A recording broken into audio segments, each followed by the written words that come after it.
अस्सलाम वालेकुम स्टूडेंट्स। आज का हमारा टॉपिक बड़ा इम्पोर्टेंट टॉपिक है और बड़ा जो है ये थोड़ा डिफिकल्ट टॉपिक भी है। ये हम जो लोग जो है ना चैप्टर नंबर 8 स्टार्ट कर रहे हैं फर्स्ट ईयर बायोलॉजी का टॉपिक है। इसमें इससे पहले भी एक टॉपिक है ब्रायोफाइट्स का।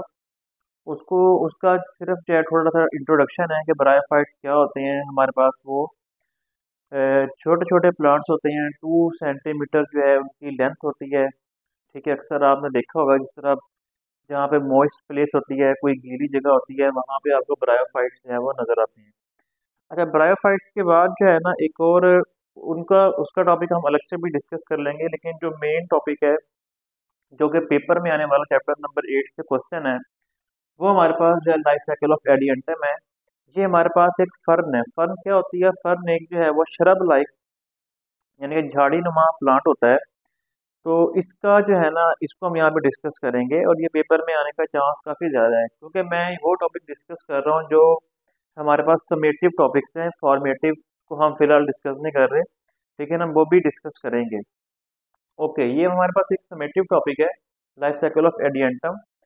ठीक है जी, इसको हम डिस्कस करेंगे। हम नेक्स्ट चैप्टर हमने आज जो है ये स्टार्ट कर लिया है। ओके, इसके अंदर जो है ना जो लाइफ साइकिल ऑफ एडियंटम है, फर्स्ट ऑफ ऑल आप ये समझ लें कि एडियंटम हमारे पास एक ऐसा प्लांट है जो कि जिसके ऊपर सीड नहीं लगते। ठीक है, जिसके ऊपर सीड नहीं लगते, लेकिन इसके अंदर स्पोर बनेंगे और स्पोर से ही न्यू प्लांट बन जाएगा। ये हमारे पास जो है वो आपको मिलेगा मॉइस्ट बॉल, जो गीली दीवारें होती हैं जिस तरह वहाँ पे आपको ये ग्रो करता हुआ मिल सकता है, या ड्रेन जिस तरह कोई पानी वगैरह जहाँ से आ रहा हो उसके करीब आपको ये मिल सकता है। ठीक है, और ये जो है स्मॉल हर्ब है, यानी कि झाड़ी, एक छोटी सी समझ लें कि ये एक जड़ी बूटी नुमा जो है पौधा है। ठीक है जी, और ये इसके अंदर जो है रूट, लीव्स और स्टेम वगैरह भी आपको देखने को मिल सकती है। ओके, फर्स्ट ऑफ ऑल अगर हम बात करें फर्न हमारे पास क्या है, सीडलेस वास्कुलर प्लांट है, यानी कि इसके अंदर जाइलम फ्लोएम मौजूद है, लेकिन ये सीडलेस है, इसमें सीड वगैरह बीज वगैरह नहीं होते। इसके अंदर आपको दो तरह की चीज़ें मिलती हैं देखने को। इसको हम लोग जो है वो अल्टरनेशन ऑफ जनरेशन भी कहते हैं। जहाँ पे आपके सामने आपको जो ये एक चीज़ नज़र आ रही है, इसको हम जो है गैमेटोफाइट कहते हैं, और ये एक हैप्लॉइड स्ट्रक्चर है। गैमेटोफाइट इसका नाम इसलिए है क्योंकि इससे जो है ना वो गैमेट्स बनेंगे। इसके अंदर गैमेट यानी कि स्पर्म और एग को प्रोड्यूस करने वाला स्ट्रक्चर मौजूद है। अच्छा, अगर आप इसको देखें, इसकी जो शेप है वो हार्ट शेप है। ठीक है जी, और ये जो है ग्रीन होता है, और ये जो है वो इसको मोनोएशियस भी कहते हैं, यानी कि इसमें मेल और फीमेल दोनों पार्ट्स एक ही जगह इसके अंदर होंगे, गैमेटोफाइट के अंदर होंगे, और इसी का नाम गैमेटोफाइट है। इसको ये फोटोसिंथेटिक होता है, और ये इसमें क्लोरोप्लास्ट है, ये फोटोसिंथेसिस भी करता है और अपनी फूड खुद बनाता है, यानी कि ये इंडिपेंडेंट है, इसको किसी की ज़रूरत नहीं है। इसके अंदर दो तरह के स्ट्रक्चर हैं, एक को हम नाम देते हैं आर्चिगोनियम जो कि फीमेल पार्ट है, एक इसके अंदर जो है मेल पार्ट होता है, उसको हम लोग नाम देते हैं एंथेरिडियम का।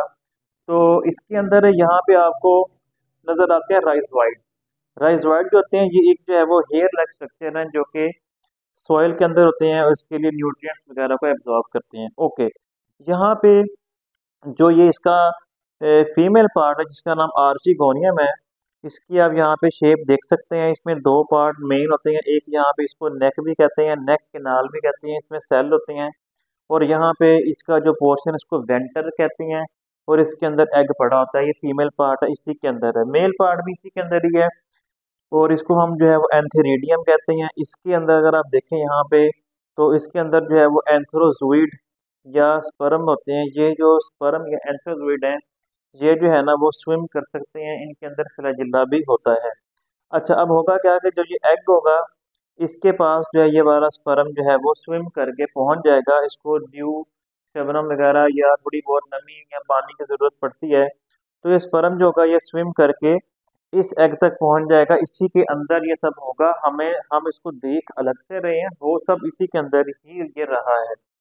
अब ये स्पर्म जैसे ही इस एग तक पहुंचेगा, तो यहाँ पे जो है वो जाइगोट बनेगा। जाइगोट बनने के बाद सेल डिवीजन स्टार्ट हो जाएगी और एम्ब्रियो बन जाएगा। एम्ब्रियो जो है चंद सेल्स होते हैं, यहाँ पे एम्ब्रियो बन जाएगा। मतलब यहाँ पे ये लिख मैंने लिख भी दिया है, फर्टिलाइजेशन इनसाइड द आर्चिगोनियम, यानी कि ये वाला जो पोर्शन जिसको हम आर्चिगोनियम जो है फीमेल पार्ट है, इसके अंदर जो एग है इसी के अंदर ही फर्टिलाइजेशन होने के बाद जाइगोट और एम्ब्रियो बन जाएगा और सेल डिवाइड होके यहाँ पे ग्रो कर जाएंगे। ओके, इसके बाद फिर अगर हम बात करें तो ये जो एम्ब्रियो है ना ये ग्रो करेगा। ग्रो करके इस एम्ब्रियो से जो है ना एक स्पोरोफाइट छोटा सा बनना शुरू हो जाएगा, इसको हम यंग स्पोरोफाइट कहते हैं। ये वही वाला गेमेटोफाइट जो आप यहाँ पे देख रहे हैं उसको यहाँ पे दोबारा दिखा दिया गया है। असल में सब हो तो इसी के अंदर ही रहा था, लेकिन हमने इसको अलग अलग करके देखा अपनी आसानी के लिए। ओके, अब गेमेटोफाइट के अंदर से ही यानी कि इसी एम्ब्रियो जो इसकी एम्ब्रियो इसके अंदर यहाँ बन चुका है, इसी एम्ब्रियो के अंदर जो है वो यहाँ पे इसी एम्ब्रियो में से जो है एक स्ट्रक्चर बाहर निकलेगा इस गैमेटोफाइट से, इसको हम यंग स्पोरोफाइट का नाम देंगे। ओके, अब इसके बाद बाकी जो स्ट्रक्चर वो देखें ज़रा। ये जो आपको एक पूरा एक छोटा सा हर्ब लाइक प्लांट नजर आ रहा है ये बन जाएगा, ठीक है ना।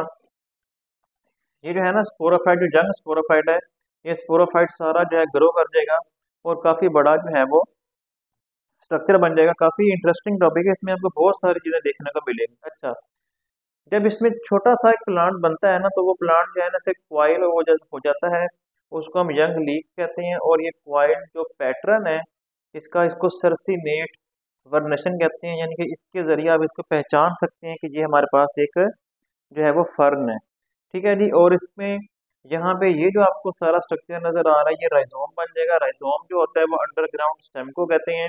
और यहाँ पे ये इसके जो है वो रूट्स बन जाएंगी। ये रूट्स जो है इनको एडवेंटिशियस रूट्स कहते हैं। ये ट्रू रूट्स नहीं होती, मतलब कि ज़रा छोटी रूट्स होती हैं और काफ़ी ज़्यादा फैली होती हैं। फिर ये हमारे पास सारे का सारा स्पोरोफाइट है, ठीक है। और ये 2n है क्योंकि यहाँ पे हमने डिस्कस किया था कि जो स्पर्म और इसमें एग जो था जब ये मिला था तो यहाँ पे जाइगोट बन गया था।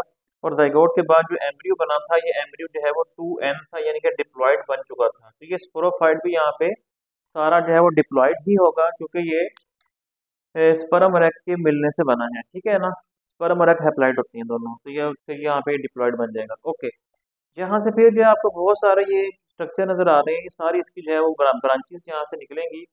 इसमें मैं आपको दो तीन मेन चीज़ें बताऊंगा जो अक्सर बच्चों को नहीं पता होती।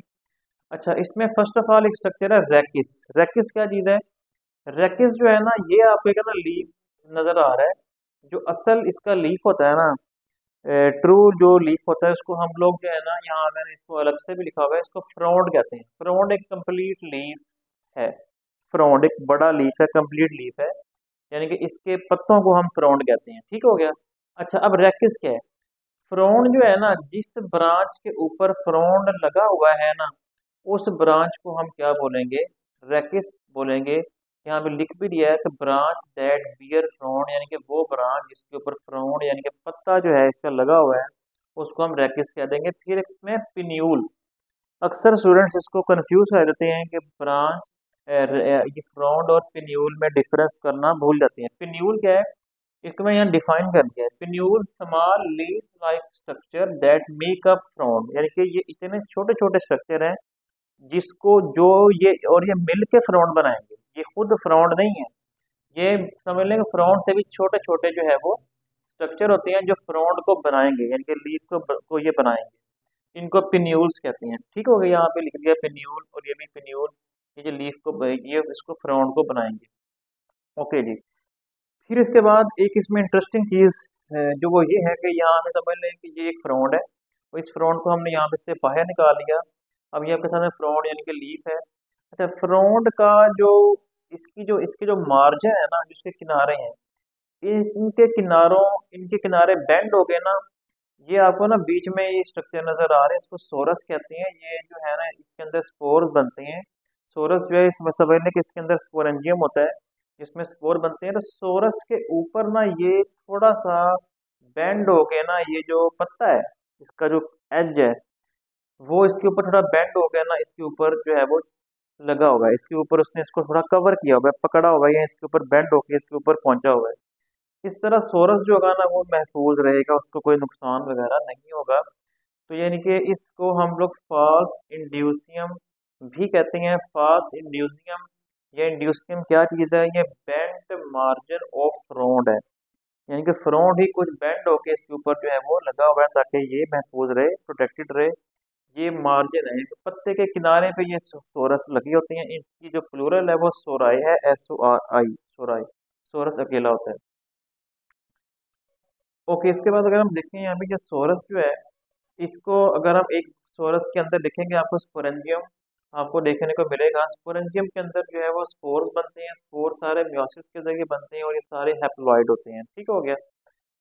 यहाँ पे मैं लिख देता हूँ, बल्कि ये लिखा हुआ है यहाँ पे, म्योसिस के जरिए बने हैं और सारे स्पोर जो है वो हैप्लॉइड होंगे।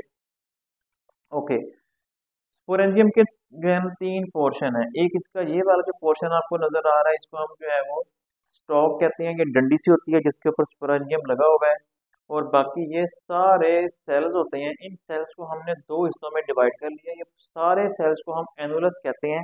लेकिन एनुलस के ही कुछ सेल्स जो है ना वो जरा वीक होते हैं और उनको हम स्टोमियम या माउथ कहते हैं। स्टोमियम माउथ ही होता है, ये वीक सेल होते हैं। जहाँ से जो है ना ये चीज़ जो है खराब यहाँ से खत्म हो जाएगी। यानी कि यहाँ से जो है ना ये जो है वो कंट्रैक्शन की वजह से जो है वो ब्रस्ट हो जाएगा और यहाँ से स्पोर जो होंगे जो कि मियोसिस से बन चुके हैं वो रिलीज हो जाएंगे।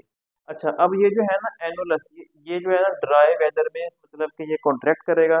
जैसे ही एनुलस कॉन्ट्रैक्ट करेगा तो उसमें जो है एक समझ लें कि इसमें जो है कंट्रैक्शन होगी, खींच पड़ेगी, जिससे ये वाले जो वीक सेल होंगे ये अलग अलग हो जाएंगे और जहाँ से ब्रस्ट होके स्पोर सारे बाहर रिलीज हो जाएंगे एटमॉस्फेयर में। और स्पोर्स के दो पोर्शन होते हैं। स्पोर के बाहर एक लेयर है जिसको एक्साइन कहते हैं, ये ब्रस्ट होती है।